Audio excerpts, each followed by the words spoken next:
First of all, brokers are always going to try to convince you that, hey, if you want to buy, you got to pay this cap rate, right? That's where the market's at. Well, the market isn't there. Okay. The market isn't there, or there'd be tons of transactions going on. So, when you let's forget about cap rates. Let's forget about all this really complicated real estate stuff for a minute. And let's just look at this thing from a common sense standpoint. You have to be able, think about what you have to be able to do in order to buy a property. You got two people putting money into the game, right? You got a lender and you got your investors, right? Yep. Both of them neither one of them put their money in for free, right? That's not why we do this business. Nobody's in business to not make money.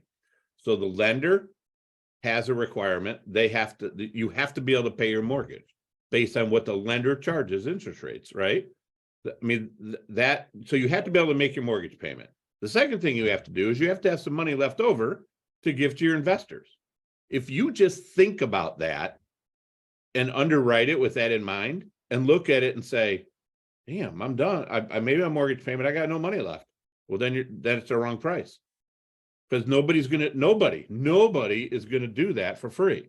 Now, it's possible that your loan, because you're new and you don't have any net worth or something like that, it's possible your rate is 6.5% and somebody else's would be 5%, and that might give someone else an advantage. But what matters is what can you afford. So I go back to, this is really simple. You got to be able to make your mortgage payment, have some money for your investors. And if you're able to do that, well, the deal's worth looking at. If it fails one of those two things, I mean, you can't do the deal. Perfect. Unless you got somebody that doesn't care about making money, then I guess you could do the deal. Now, there are people like that. There are people coming in from other countries. They just want a safe place. They have 1031 money. That sometimes happens, and that's part of what the brokers are looking for. I know somebody that just got beat out on a deal by several $100,000 by a 1031 guy, because the cost for him to pay that tax far exceeded that. He's like, look, I know I'm not going to make a lot of money in this deal, but I don't have to pay the taxes. So go back to that just common sense approach to this business, and you'll probably not get in trouble. Right? Makes sense. Don't go projecting ridiculous rent increases and all that other kind of stuff. But no, stay away from that. You got to be able to do that. And if you can't do that, waive. Now, that doesn't mean that you shouldn't make offers at a number that does make sense, because here's what a lot of brokers are doing. They're calling on the seller. Let me sell. Let me list with me. Let me sell it for you. I'll market it, man. I know you're headed for a bad thing, a bad problem coming up with your debt and all that. So they say, okay, go take it up to the market. I want X.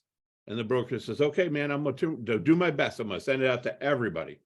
And they do. And then they get a bunch of offers in, not here, but here.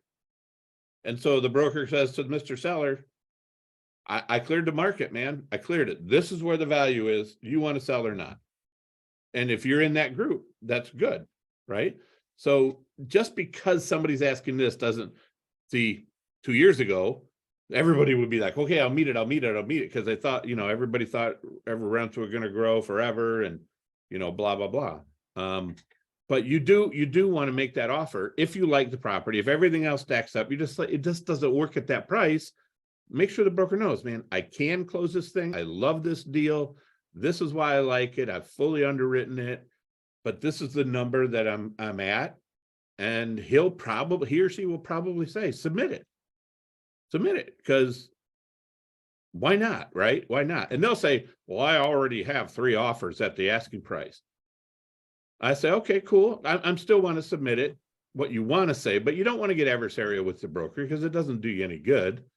Just, you want to say, well, then, and I have said this to brokers, look, man, if you got 3 offers at that price, my friend, you need to take them, because I can't get near there. I don't know how anybody else is getting there. And if you got it in the bag, you need to take it and run. The reality of it is they're lying to you, because they don't have it. And if you like the content that we've shared here, please be sure to subscribe to our channel and hit the bell. So thank you again, and have a wonderful day.